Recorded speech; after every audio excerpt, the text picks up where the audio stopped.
Hello and welcome to Meet Our Makers, an artist interview podcast produced in association with Beats Per Minute. I'm your host, Jeremy J. Fassett. On this episode, we get to meet Iron and Wine. Iron and Wine is the pseudonym of Sam Beam, guitarist, singer, lyricist extraordinaire. And in this chat, he and I talk mostly about the brand new Iron and Wine record, Light Verse, which is out now on Sub Pop Records. We talk pretty deeply about the new album, including the gap between this one and the last one and what's kind of changed since then. We talk about the themes of this record, especially the themes of loss and acceptance, working alongside some great collaborators here, including the incredible Fiona Apple. We also take a look back down memory lane and chat about his seminal sophomore record, Our Endless Numbered Days, which actually just turned 20 years old. We dabble in a few other conversations, such as creative ruts during COVID, leaked and file-shared music, and also we try to debunk a commonly held myth about his debut album, The Creek Drank the Cradle, a personal favorite of mine. I also get a little personal and let Sam know just how much his music has meant to me over the years, both as a human and a music fan, but also as a musician. So I do that at the risk of embarrassing him a little bit, but I think he appreciated it. So stay tuned till the end for that. All in all, it's a lovely chat with a very, very nice, kind, talented person. His self-deprecation and sense of humor made the chat so jovial and lighthearted, and I really think you'll enjoy it, especially if you are a fan of Sam's. I know I did. So thank you for listening. This is me meeting Iron and Wine.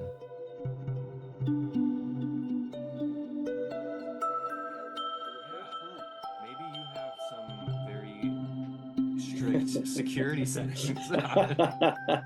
That's right. I don't know, but we're here now. What people don't, okay, but let's see. What people don't know is that we're like 12 minutes into this experience already. But that's okay. Maybe that'll be the whole podcast. Yeah, it's very avant-garde. It's just silence. Hi Sam. Hi Sam. Hey Jeremy, we made it. We made it. How are you? Good. How are you? I'm pretty good. Thank you for coming by and hanging out with me for a little bit. Yeah, man. Thanks for your interest. Thanks for your time. Yeah. I mean, well, it's not every day an Iron and Wine album comes out. That's true. That's true. It's been a little while. Yeah, I know. It's been a little while since the last one, and I started this show in 2020. So aside from the live album that you put out, and maybe I think an EP and the Calexico thing, but there's not been a full-length Iron and Wine record in 6 or 7 years, so I haven't had the chance to invite you, really. That's right. It's the first time. Congrats, man. Congrats on starting a podcast. That's cool. Yeah, thanks. It was a COVID thing, like so many other things. And I remember talking to someone about how I wish I had a podcast because I was like really jealous that like Mark Maron was talking to all these people. And then they were like, you can just start one. Like you just gotta do it. And they were right. Yeah, and then my first guest was Adam Wiltsey of Stars of the Lid, which was pretty cool. Wild. Yeah, I was like, I guess people can just say no and or yes, and that's that. That's how it works. Yeah. So I've been, posting sporadically since 2020. That's super good. Adam used to do front of house mixing for me for a while. Oh wow. Yeah, he was really great. I remember he was like really into this band, the band Bread. Yeah. He was like just fascinated, obsessed with Bread at the time. I wouldn't expect that. I didn't either. That really came out of nowhere, but I couldn't argue with them. They're pretty good. No, that's pretty cool. Yeah, I was thrilled and shocked and surprised that he said yes. I think it was around the last Winged Victory album. Yeah. Because Stars of the Lid obviously hasn't released anything in years, and now unfortunately Brian McBride has passed away. Yeah. That's sad. But very sad. Yeah, so here we are, almost 4 years on, and I finally get to have you on. So thank you for coming. Yeah, thank you. Did you talk to Adam before? No. Before Brad? No, did you talk to him before Brad passed away, or was it after? Oh, yes, I did. Yeah, I talked to him in spring of 2020. So. Gotcha. Yeah. Yeah, it's a So shame. it It's a is. It was shame. very sad to see that. Yeah. So we should mention off the top that the main, as I said, the main reason, or alluded to, I should say, the main reason that I invited you here and that you're here today is that you do have a new Iron and Wine record coming out That's April right. 26th on Sub Pop. It is called Light Verse. That's right. Coming Um, up. Tick, it tick, tick. is, Coming I up. know, it's a busy spring. It's a Yeah. lot of good stuff coming out this spring. Seems to be Um, the way that works. Then everything good is born. I know, and it's also it comes in waves. Like we'll go through months of Yeah. here and there, and then all of a sudden there's 18 albums that I want to listen to coming out on the Yeah. same day in March or something. Yeah. Um, Little baby records and baby chicks, yep, exactly. It's very baby fitting. It is very baby fitting. bunnies. So Light Verse is out April 26th. Yeah. It has been a while since the last full-length Iron and Wine record, Beast Epic. Yeah. How are you feeling as we lead up to this sort of momentous occasion? I'm excited. I'm excited. Like you said, it's been a long time, so it's always fun to have new tunes out, Yeah. new things to play, and new people to see, new Hmm. people to play them with. Was it always going to be 7 years or so, or was COVID kind of in between? COVID kind of did a number on me for Yeah. sure. Yeah. Um, I definitely, I hit a big dry spell. I mean, a lot of people, and I don't mean to overstate. I weathered the COVID thing really easily compared to most people. Hmm. Um, um, but I found, a lot of people were really inspired to write in that time, and I was the opposite. I had nothing to say. I think Yeah. I just don't. My whatever songwriter in me doesn't peek his head out when there's a lot of chaos or just uncertainty and that kind of just friction around. And then Yeah. comes from a quieter place. He likes it quiet. Yeah, and it was a weird time of massive chaos and Yeah. also a lot of stillness, but not the good kind. Yeah, there was just a sort of background, fuzz of just Hmm. bad stuff. Whether it was culturally or politically or just health wise, you're so worried about what's going to happen. I just Yeah. didn't, fair play to everybody who was inspired by that. I think it's awesome. I didn't want to. It was all I was thinking about. So when I sat down to work on music, didn't want to. I didn't want to think about those things. And I didn't feel like I had anything to contribute that wasn't already being said. Yeah. And so I just kind of I played a lot of guitar, but I just kind of gave up on lyrics for a while and Yeah. worked on paintings, watched a lot of movies, and read a lot of books.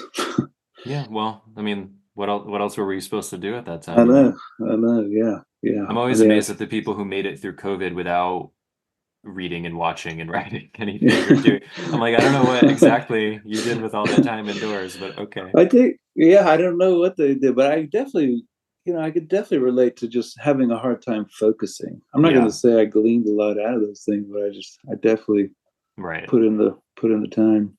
Yeah. Um, but it was just hard to focus. Just a lot of static. But So since Beast Epic came out and since we've been through this sort of and still ongoing this terrible few years in many ways, yeah. um, what has changed, do you think, for you as an artist since then, since we have had this sort of extra gap? Well, a lot of things, a lot of things and nothing. Yeah. uh, I feel like, right before the pandemic, I did a lot of touring with Calexico again after us taking a long break, and playing with them was always really informative. Um, and travel is informative, just as Hmm. far as like experiencing new things and meeting new people, hearing new music, things that you want to incorporate into what you're making. Um, so a lot of new experiences, and then COVID just in itself was such a long lesson in either perseverance or patience or dealing with grief or dealing with, fear, all these things. I feel like it's funny, but I feel this record is called Light Verse because it felt like sort of a joyous birth out of, at the end of a long dark tunnel. Yeah. But it's also the songs are generally about loss. So I mean, I almost felt like I was being cheeky, and I almost felt like, let's call it light verse, wink, wink, Yeah. but that seems like a mouthful. And so, uh, they're about loss, but at the same time, I think there's a the Beast Epic record felt frayed and like a midlife crisis in musical form to me. And even with some of the instrumentation and what I was talking about and things. This one feels a bit more centered, even though it's talking about loss. It it feels a bit more centered and accepting of what's going on. Even things are hard, but it's not all bad. Yeah. And I feel like it did take me going through the pandemic to perhaps get to that place where I could say those things. Or maybe I just wanted them to be true. Um, yeah, I mean, I felt that a little bit in the record that there is sort of it's like a study in contrasts in a sense of like Yeah. darkness with light and despair with hope. And um, I mean, are those sort of what do I want to say, like dichotomies of life? Is that something that you typically consider an inspiration for you? Yeah. I mean, it's hard to say whether inspiration. Usually, I'm not inspired to write anything. You just sort of get. I'm dedicated to the process, and I Yeah. like rolling words around in my mouth and in my ears until you get enough sort of raw material to start shaping it into something that's sort of has a kind of meaning. But I would say, like, when I'm in the editing phase of these things and looking for something that I want to say, yeah, I don't feel like the portrait is complete unless it has both of those, the sweet and the sour at the same time, because I think that's what life is like. And not that like every song has to be a complete total portrait of existence by any means. I mean, it's really, most songs are really great at just expressing a really singular emotion in a great way. But Hmm. for some, I do a lot of portraiture in the songs, and so I feel like portraits are more interesting when they're complicated. Yeah, I mean, your songs have long felt like those sort of world building and character studies and Yeah, sort of, that's fun. lightly fictionalized Yeah, some less versions of lightly. experience. Yeah, no, but the way you write, I mean, the way you have always written, at least to my ears, everything sort of sounds like it's been fictionalized. So then I'm sure when Yeah, you've snuck in a lot of things that like I and other yeah, listeners aren't catching as being right, totally accurate. right. Well, Um, I mean, usually I just use enough autobiography or just to get me started, and then yeah. it's much more fun to take off from there. Yeah, auto, you know, diary entry songs aren't that fun, to be honest, because there's the truth. And I mean, not that that you're bound by the truth, but there is the truth to deal with, and whether you're portraying it correctly or not. I mean, that's great for historians, but it's not so fun for songwriters. It usually gets in the way. Well, and I mean, who's to say that you're not still representing the truth, you know? Yeah, exactly. Well, I mean, yeah, definitely understand that. Yeah, no one knows like how much autobiography is in them or not. But as me as a writer, like trying to dig in to something that I want to talk about, Yeah. it's much more fun to use my own life as a springboard rather than something I'm trying to. I just feel like most of my life's kind of boring because I'm usually sitting writing songs. Yeah, that's true. Yeah. So aside from the words and aside from yourself, I mean, this record has quite a large array of players on it. Yeah. Um, Yeah. Beast Epic, it was not a solo album, but it was, I Right. think, comparatively, I mean, looking back on it now, it feels quite minimal. Right. Whereas Yeah. Light Verse does have a lot of moments of fullness. Do Yeah. all these songs start with just you in solo form with guitar and then you build on them? Oh, yeah. I mean, you Yeah. mean at home, like in creating them? Yeah, like is that how they all Uh, kind of originate? yeah. Yeah. Yeah. That's the way. I'm just trying to. I don't really have any vision of how it's going to end up. Yeah. I definitely feel like the sound of a record for me at this point is 90% casting, and I love working with different kinds of people that are going to bring different colors to records and different identities to a record. But they all start about the same, and they always have. Just trying to create some interesting changes, some interesting. They're trying to get a, a sturdy enough script that anyone could come and interpret, and it would say different things, but it would all kind of work. Yeah. That's what I'm after with those things. You try to get an idea of like what kind of mood you could make, but also be open for that to change in the studio and see what else that song has to say. But yeah, they all start just me and the guitar and banging away. And I mean, you've at this point, we're recording at the end of February. You've put out only, I think, one song so far. Right. Um, Yeah. so I don't know what people will have heard by the time this comes out, but Right. we can't really talk about contributors to this record without talking about Fiona Apple, Let's do it. which Good. is Let's huge for do it. me. Yeah, she's amazing. She's huge for me uh, too. That was crazy. yeah, she doesn't do that a lot.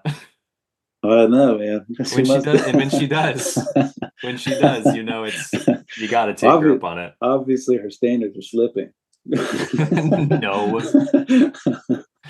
Uh, But how yeah, how that was a treat. how'd you end up linking up with her of all people? Because she doesn't even she's kind of famously not even a super public person. Yeah, she's pretty squirrely. She likes her privacy, or Yeah. privacy, if you will. Luckily for me, I've been playing with Sebastian Steinberg for a while, bass player, who is also in her band, and Oh. David Garza is on this record. He plays with her a lot. Those two fellows are the whole reason, or the instigators for me to go to. We recorded it in Laurel Canyon in LA with Dave Way, who worked on the last couple Fiona records. Hmm. They recorded with him, and Sebastian had such a great time recording with Dave that he was always in my ear about going and recording with him. So I was like, okay, yeah, that sounds great. And he was right. It was really fun. And I think just because she had so many familiars involved in the project, she was open to it. And so it was a treat for me because I've been such a huge fan for so long. Yeah. Was Yeah. it was that song always planned to be a duet, or was that sort of something you found for It, her? it wasn't. It was written, just as sort of a complicated lover's history. Hmm. Uh, I felt like the more complicated it got, the more true it sounded. But it was just a monologue of this person just recounting all these contradictory experiences these two people had. But I've definitely learned. I made a record of duets with Jessica Hoop that Oh was yeah. a really fun, incredible record to perform, just because there's so much just inherent drama when you have two people singing the same song and trading lines of talking about the same story. Just becomes more about what they're not saying than what they're actually saying. Yeah. And so this one seemed like a no-brainer when the idea was floated about having her come sing. This one seemed like the perfect song for that. Yeah. I'm glad you mentioned the Jessica Hoop record. I'm a big Jessica Hoop fan. Me too. I've had her on the show too. She was lovely. Oh, that's great. Um, so what was it like then collaborating with someone with such a singular voice? Because and I mean voice in all senses of the word, because she is she doesn't lend her voice to just anyone. She doesn't release more than one album every like 10 years. Right. She really is very singular and very specific and unique in that sense. So like, Yeah. I mean, so is Jessica Hoop to that degree as well. No one really sounds like Jessica Hoop either. No, I know what But you mean though. I know what you yeah, mean. so what is it like when you kind of hand over a piece of your work to someone as kind of all consuming she and her work are? I don't know. I don't feel too precious about it. I'm always just sort of game to see what happened. I was just really flattered that she would say Yeah. yes. Um, I mean, luckily for me, she wasn't in town able to come and do the session. She kind of did it remotely. so, so we just kind of recorded the thing, and then I got her tracks. And when we pushed the faders up and heard her on the track for the first time, it was a very different, Hmm. much more, you know, complicated. And I mean, her voice is just so intense. Yeah. It's so frail, but at the same time, powerful at the same time. It's a very rare gift that she has. And Yeah. so it does a lot of the lifting, the heavy lifting for the words just by the sound of her voice. You can, if it was like a younger, lighter voice telling this kind of story, which is like a history story. It's like two people looking back. It's almost like an elegy.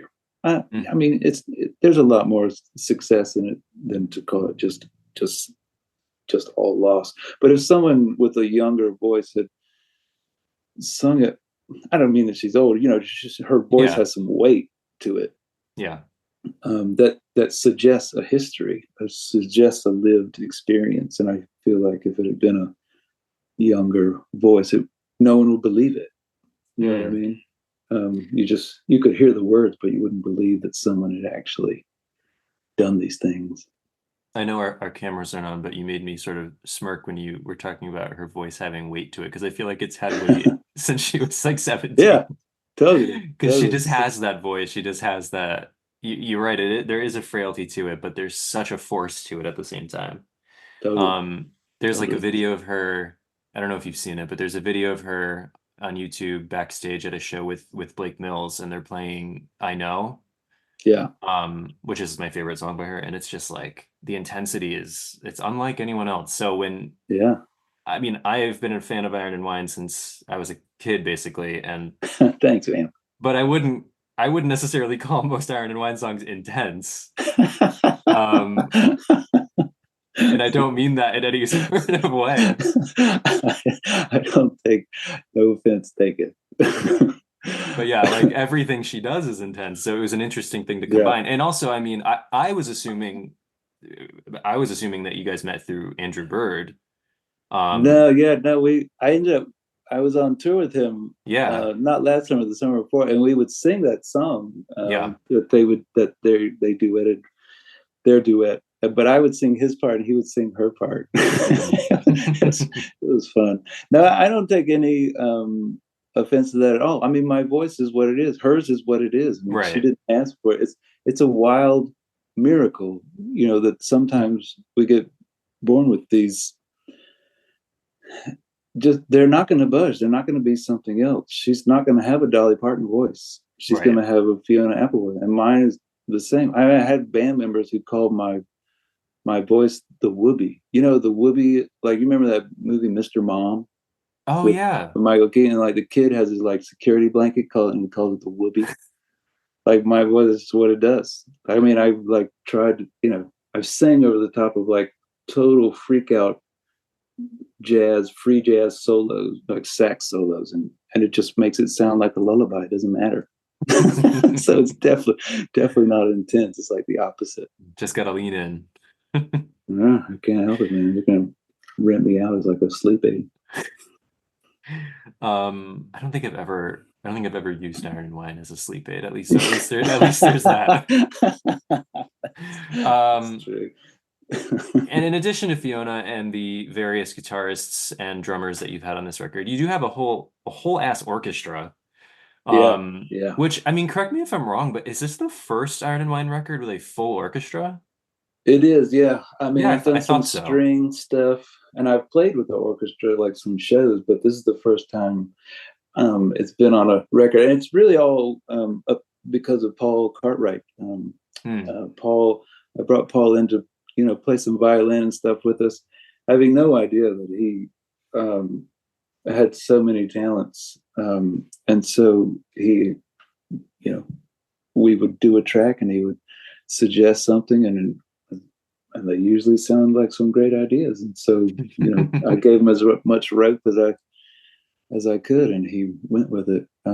He grew up he does a lot of score work, working on I literally, like, the day before one of these sessions, he was doing Star Trek, Oh, wow. I mean, he's like, there's just so the talent pool and the kind of work that happens in LA all the time. It's, just a miracle to most of us. And so he's, I had hired him to do some violin stuff, but he also does lots of score work. He understands how to write these kinds of charts and stuff for big groups of people to play. And he also grew up in Bakersfield, so because the violin and the viola are strung the same way as a mandolin, he rocks a mean ass country mandolin too.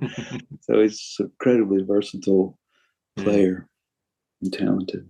I've had a mandolin for like 5 years. I can barely figure out anything on there. I don't see how they get their fingers on it. It's so small. I know, it's so hard. So I bring up the orchestra mostly to talk about the longest song on the record, "Tears That Don't Matter." Oh yeah, which because I was happy and lucky enough to be able to listen to this album earlier today before our talk. Cool. And that song just maybe more so, maybe that one's intense, actually, now that I think about it. Because maybe I wouldn't say my voice is intense. No, okay, but the song is intense. Music. Because maybe more so than any other Iron and Wine song, it just like grows and grows and grows, and it becomes quite cacophonous at the end. Yeah, it goes places. Yeah, the orchestra especially just kind of goes haywire there. Yeah. Was that sort of just a happenstance of the orchestra, or was that kind of always your thought for this song, that it would have this big crescendo? Well, a bit of both. Mostly just in the process of making the tune. I mean, I wrote the tune, with the idea that the making of these things is such a ridiculous process. I mean, you're sitting there banging around on a guitar for a while, humming nonsense until a word pops up, and then starting to shape other words around it. And I eventually came on the lost and found phrase, and it started to feel like with the other material that I had, where that you could make the case that like we are all, it was like a metaphor for us all. All of our lives is a lost and found in a way. There's some box at the back of the gym full of garbage. The gym of our lives. We're the box in the back of the gym. Okay. Forgot. A box full of memories or objects or these things that at the end of the day are a life. If you want to excuse the metaphor. And it starts with a bunch of ridiculous advice, contradictory advice for the way to live a life. And then the truth is like the life is the memories, the experiences, and the objects that hold memories or meaning to us. And so that convoluted, contradictory sort of mishmash of, I mean, it's not an essay on a topic. And it takes the lyrics take a lot of liberties as far as like connecting material. I'm not drawing lines between things. You're just sort of listing things that happen or feelings, and the listener assumes that this is a story, someone's story, and moments that were important to this person. And it's chaotic in the way that it, it's kind of strident and sort of unapologetic in the way it just sort of barrels forward. And it makes a lot of assumptions on the audience's participation. And so the chaos felt right just because it's fun to play, but it's also, to have a crescendo for a story, but it also plays into just all the contradictory information and contradictory images and experiences and memories that this person was talking about. Talks about successes and failures and pain and joys and all these things put together feel chaotic, when you're just throwing a list out and the music is swelling in this odd, chaotic way. Like, it felt appropriate. Though it definitely like sort of ended when we tracked it. It ended sort of at the first. I mean, I can't remember how long, but anyway, we added like a whole extra section at the end just because it didn't feel like it was finished talking to us. It felt like it was supposed to go on, so we kept. So we did some other material, and then Paul wrote string parts for it went all through the outro. Well, it's beautiful, and it does communicate that. Thanks. That sense I like that you're wondering.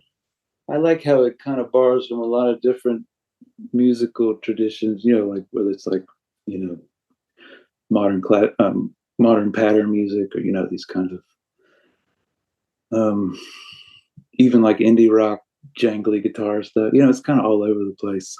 Yeah. But that's usually my happy place. Like the throwing everything in the pot and stirring it up. So switching gears a little, I also noticed when I was making my notes today, something I for some reason had not realized, but that we are almost exactly a month out from the 20th birthday of our endless numbered days. Oh, wow. Yeah, I had not realized that either. I was like, I feel like there must be some old record that's like turning a number, and it's turning 20 in March. That's crazy. Yeah, it is. And I know you still play a lot of those songs live. Oh, yeah. But so I don't feel like you ever stopped playing them, but has your relationship with them sort of changed? I mean, that's 20 years ago. I feel like it's a whole life ago. Yeah, of course. Of course. I mean, sometimes they sneak up on you and actually say something. It's at a certain point, it's like you play a song so many times. It's kind of like saying the Pledge of Allegiance or something. You don't really think about what you're saying. You just know how your mouth is supposed to move.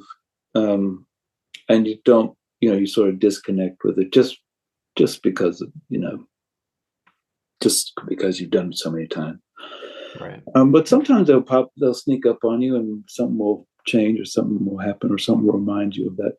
Something will remind me of that time in my life when I was writing those songs and playing those songs. And yeah, they're still pretty powerful to me. It's mostly like power. I would say it's more powerful, even more powerful to watch the audience react to them and just see how people have lived with that music for a while. Because you never know. You just throw your stuff out into the public and see where they land. It's always interesting to see who it lands on and how it lands. It's pretty wild.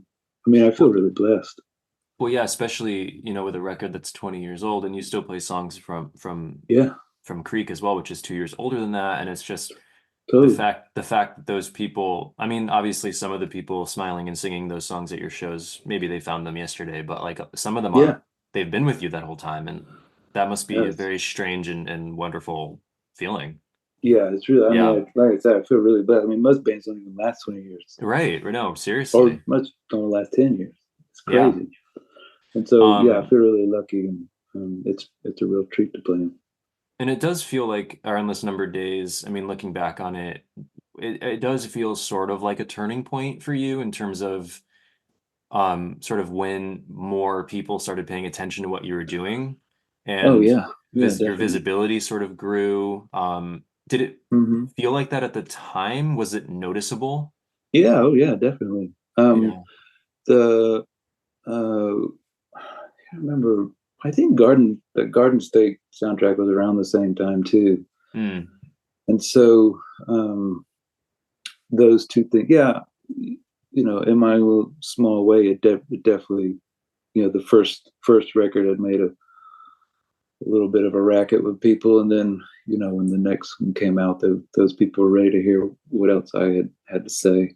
And luckily for me, I landed in an audience that Sub Pop Records had already kind of cultivated for years, and they were eager to hear what Sub Pop had to offer. And so I feel like I sort of landed in a really sympathetic, empathetic audience, who are ready to hear, ready to listen. And so, luckily I just sort of kept on. People reacted. Yeah, I mean, you're still releasing with Sub Pops. I mean, that was a fortuitous meeting. Totally. And I know it was 20 years ago, but I mean, what do you think of most fondly or remember most fondly about the creation of that record? If you had asked me 10 years ago, I think the biggest part for me was mostly like going into the studio for the first time. I feel like the approach to songwriting was terribly different from the first record. In fact, most of the songs had been written before the first record came out, or I was writing them at the same time. Yeah. But it feels like an idyllic time in my life when there was only opportunities, like there's just a door had been open that I had never expected to be open, and every time I gestured towards it and would walk further, I felt like I was being rewarded. And so it was just a really fun time where I just remember just having a lot of optimism, just feeling really appreciative I remember being like scared shitless that it was going to disappear. Yeah. Because I didn't really know how I got there. I felt, because I didn't really do a lot, I never was in a band or I'd never played shows before the first record. I was just sort of, a bedroom enthusiast. I took it seriously, but I felt like I hadn't put in the time. I dealt with a lot of imposter syndrome at the time. And so I was desperately afraid that it was going to disappear, but I was also just sort of amazed that it was all happening and just sort of happy to be along for the ride. But as far as things I remember the most striking was just sort of going into the studio and working with Brian Deck and a bunch of my friends and just adjusting to what I knew what I sounded like in my bedroom, but it was the first time I'd heard myself in the studio. And so I learned a lot. Fun. And Creek was recorded entirely alone, right? Yeah. It was just like the home demo stuff. Yeah. And it's funny that one is out and became your debut when you do have scores of other home demos that have been recorded, and some of them have been officially released and some have been kind of floating around in the ether. I've found some of them, but it happens. Did. Yeah, someone showed me, someone was holding them for a friend, and I think it's cool. I think that's part of like why people got into it. There was something like there was a mystique about it. Yeah, it was not forbidden, but you had to search it out. You know what I mean? It was like this sort of thing that you had to search out and put some effort into and find. It's kind of like when I talked with Emily Haynes of Metric. I was like, all right, I'm gonna have to admit that I downloaded like bootleg things, because she has this like infamous solo album from the 90s, like long before Metric started, and I found it on like LimeWire or whatever the hell I was using at the time. But like you're totally right, and she didn't care, but like you're totally right. Like the fact that you are going out of your way to do something that like theoretically it makes a difference. That isn't supposed to be done, but it's because you're so interested that you feel like you want to learn more about this person. It definitely makes a difference. But I definitely remember that was the first time we started to like, oh, wait a second, people are getting music for free. Right. And I feel like at the time we all thought like, this is brand new, but it turns out we all know now that like the moments where artists could make money with recordings was a bubble. Yeah. That started just between, and it's back to the way it's always historically been, where you make money off of shows. Yeah. I feel like I don't care if people I don't care if people get the stuff off the internet. I feel like it's the only thing that rubs me the wrong way is when someone's making money off of it. It's not the people who Sure. Yeah. who put the most energy into it. No, absolutely. That feels a little out of whack at the moment, but at the same time, the cat's out of the bag. People are going to get stuff off the internet. It's just that's how it works. I And the mean, more power to them. I mean, that's how yeah. lots of people get discovered, and people have created whole careers off of things like that. Well, I mean, it's the only way I would know about Love You the Sound. So, There you you know. go. It's the only I way. haven't heard that one in a long time. That's fun. That's still on my music, my iTunes or whatever. So, That's awesome. I mean, no, it's not. I don't know. I don't know what if I'm allowed if it's allowed to be. I don't know anymore. Um, it is heartening in a way though to hear you talk about the debut and how you were just sort of making work at home. And I mean, people have always made work on the DIY scene or in bedroom scenes. But speaking now in 2024 as someone as myself who creates music, I'm in a soup, of Yeah, so many other people who record music at home and don't necessarily yeah, like tour or play shows really. And right. it's like impossible to make Yeah, it through the noise now. And the fact that yeah, Creek Drink the Cradle, which is such a soft and quiet record, did cut through the noise, um, yeah, is sort yeah. of, I don't know. I mean, maybe that's of its time, the fact that it made it through the noise. I think, yeah, definitely it was. I mean, I think there's a lot of luck involved too. I mean, Well, and take the it song and the seriously. songs were there. I mean, I work hard, but Yeah. so do a lot of other people. Yeah. I just feel like it's a combination of everything you talk Right. about. I think it, yeah, if I had done it a couple years later, I don't think it would have the same impact. It was just right place at the right time, Yeah. and that just says, to me, that just says luck. um, but Well, it wouldn't have mattered if the songs were bad. So, not to embarrass you. like, but yeah, that's the thing. The internet is this great evener where it takes down the boundaries of like those gates where we had to like try to figure out how to get through to make things before. Now everyone can make them, but it makes it, Yeah.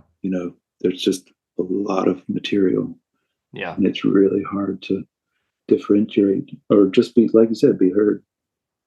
Um, I want to try a little myth busting Sure. about Creek Drink the Cradle because I had a friend in high school and we sort of bonded over shared music interests and especially Yeah. people in this vein. And she told me once, I don't know her source, but she told me once that Creek Drink the Cradle is so quiet because you didn't want to wake up your kids while recording. Is that true? It's not really true. I mean, Okay. I don't, do you know, do you have any clue what I'm talking about? it's not totally false. Yeah, I've definitely Okay. heard this thing, but Okay. it's definitely, I didn't like really fight to negate it, or because I think It's it's a very fun sweet. story. It definitely Yeah. makes a lot of sense. It Yeah. sounds like it. I definitely, I've always had roommates, and I wasn't gonna like. It also wasn't the type of music that you're going to be screaming at the top of your Sure. lungs. The Yeah. subject matter, it feels appropriate to to sing it that way. At the same time, I mean, I was trying to be quiet, out of deference to roommates or family members, or whatever. It kind of Yeah. all worked together. But but yeah, when that phrase or that description came up, Yeah. I didn't fight it. No, I mean, it's a very cute, sweet anecdote, I suppose. Yeah, it's one of those things that if you want to believe it, you can believe it. If you want to Sure. believe hard enough, it will be true. All right. So we're gonna quickly transition into a little game I've been playing recently on here. Sweet. Do you know what Setlist FM is? Uh, It's a no. website. Is it So a thing where they show set lists? yeah, it's a site where really nerdy people like myself go to concerts and like record down the list of whatever someone has played. And occasionally someone will like, grab the actual set list and write it down on the Yeah, website. So it basically compiles data for artists and tours of how many times they've played this song or this city or whatever. that's cool. Um, I can't do this with quite everyone, but you never stop touring. Yeah. So there's plenty of data on you. So basically, So you got some stats? I have some stats. I don't have the numbers written down, but Okay, I just a feeling. do, I do want to see if you can think up what your five most performed songs are, according to Setlist FM. I would say "Naked as We Came," That's number four. "Flightless Bird." No, that's number seven. Weird. Okay. I know. You'd think the Um, Twilight of it all would have. I know. Well, I think I got burned out. Just sort of played it so much at the beginning. Uh, I don't know. What's after that? I I mean, mean, to be honest, I'm oh, not. probably Upward Over the Mountain would See, that's probably be number on there. six. That's still not number five. That's not the top five. I What is it? personally think aside from number five, these are fairly obvious. Okay. Truthfully, uh, do you want me to still keep guessing? you, you take like two more isn't guesses. it, isn't there like a three strikes you're out kind Yeah, of take thing? like two more, and we'll see where you get. Lion's Mane? No, No, no, that's that not I even in haven't the played top that much. Yeah, 10. that one's hard to play for some reason because I I've suck. tried. Yeah, I've tried Because I playing that suck. one, but it is hard. I like Tree by the River. Yeah, that's number five. I was a That's little on there. surprised by that. I wonder what number one is. Oh, Trapeze Swinger was probably That's on there. that's number two. I'll let you guess Really, again because you've been right. not number one, huh? No, it's not. I thought it would be two. Number one is Uh, a little snappier. I'll put it that way. oh, it's so snappy. Okay. Let's It's see what's snap. my oh, Boy with the Coin. It's got to be Yeah, Boy with there the you go. Coin. That's number Yeah. one. So yeah, you always got to play the ones that people know from the radio or something. So it's a little So tilted yeah, in their advantage. you got four out of five. Number three is Woman King. Oh yeah, okay, that So makes that makes sense. sense. That Yeah, makes sense. Yeah. it's also I end up playing like the heavier ones or the snappier ones, like you say, the peppy ones, because I have so many mid-tempo, slower tunes that I'm always grasping for something with some pulse to it to Yeah. mix up, for some variety for the shows. Well, I mean, I don't think it's an accident that when you play Upward Over the Mountain solo, it's like half the length because you're like, all Just right, ripping through it. It's trying to we think gotta of a we gotta dance rip through number. this barn burner here. Yeah, yeah. What's the BPMs on this tonight? Um, do you have like a song that doesn't get played often very at all, or if ever gets played that you like kind of wish you could sneak into a set list? Yeah, there's a bunch. Some of them I just have a hard time remembering. It's odd, like Yeah. which ones I can remember and which one. There doesn't seem to be any rhyme or reason. It's just sort of my brain rejects Yeah. things. I haven't played Walking Far From Home very much, just because Mm. for some reason my brain doesn't like it. Um, yeah, Do you quite a ever? few, but it usually has to do with just either some aspect of playing the thing and singing it at the same time, or Yeah. I'm not that good. Do, do you ever go back and like study an old song to listen to it and try and figure it out again? Oh yeah, all the Yeah. time, all the Yeah. time. Yeah. hmm Sometimes it works. Sometimes I put it away for a later date. Well, if you ever forget how to play Boy with a Coin, I don't know. I don't Yeah, know. I don't know what's gonna happen. I don't know Um, either. I don't know either. so there Apparently, I is figured that one out. That one's number that was number one, one, yeah. wasn't it? Yeah. There is, yeah, you played that over like almost 300 times according to Setlist FM. And I feel like that's an underestimate, by the way. I feel like that has to be an underestimate. I don't know. I feel like that was maybe on one tour. Twice in one show. I mean, why not? So is there, I think there's gonna be, yeah, there's definitely gonna be a tour around Lightverse because you're hmm coming to my neck of the woods, in New Yeah. Haven. So that's fun. Oh, very cool. Um, yeah, I'm hoping I can Yeah. make it out to that. Me too. Me too. So there will be a tour around Lightverse. Is it going to be a It big group will. a big group show? Right now it's a 5-piece. Okay. With another element. I've hooked up with a shadow puppet troupe out of Whoa, Chicago called Manual Cinema. that's It's going to cool. be a 5-piece and a shadow puppet troupe. That's really cool. Yeah, it should be interesting. I'm excited. Well, They're really talented. now I extra want to come. That's right, man. You got to come. Yeah, I think it's on a weekend too, and I'm a teacher, so I'm free all summer. So hopefully I can figure that out. Guys, you have no Um, excuses now, man. I really don't. Um, so Light Verse, we'll say it again, is out April 26th on Sub Pop. It's lovely. I hope people are excited about it. I hope people listen to it. And I hope it's not 7 more years before we get another one. I'll just say that. I'll just put that out in the universe. Thanks, Jeremy. I'm pretty sure it won't be. Okay. I appreciate you very much, Sam. Like I said, I've been listening to your music for a long time. I know saying that sometimes embarrasses people, but I have been listening to your music for a long time. I love it. Good. I would hope so. I'm an egomaniac. It's well, awesome. Good. I'll keep stroking your ego. Yeah, no, it was some of the first music that I really got into as a teenager. It Oh, that's incredible. Faded from the Winter is the first song I learned on guitar. Oh man, I was just remembering how to play that the other day because it's to really get ready for this. I mean, to me, I don't know if I'm just playing it wrong, but it's pretty easy. Yeah, because I wrote it. No, believe me, like half the songs of yours I've tried to learn, I could not for the life of me figure out how to play. I can play that one. I can play Sodom South Georgia. And I can play C in the Rhythm, and after that, I'm pretty much done. But like, that's I think those. If you know how to play those songs, you know how to play at least 10 other ones. That's like how I learned guitar, though, pretty much. So I appreciate. That's awesome. I appreciate you, and now that I'm talking with you, I can tell you that. That's awesome, Jeremy. I really appreciate it. Thanks so much. So thank you for that, and thank you for coming out and hanging out for a little bit. It's been a real pleasure. Thanks for your time, man. Thanks for doing the podcast. Thanks for your interest. Yeah, of course. Thank you very much, Sam. Have a good evening. All right, buddy. You too. Bye. See ya.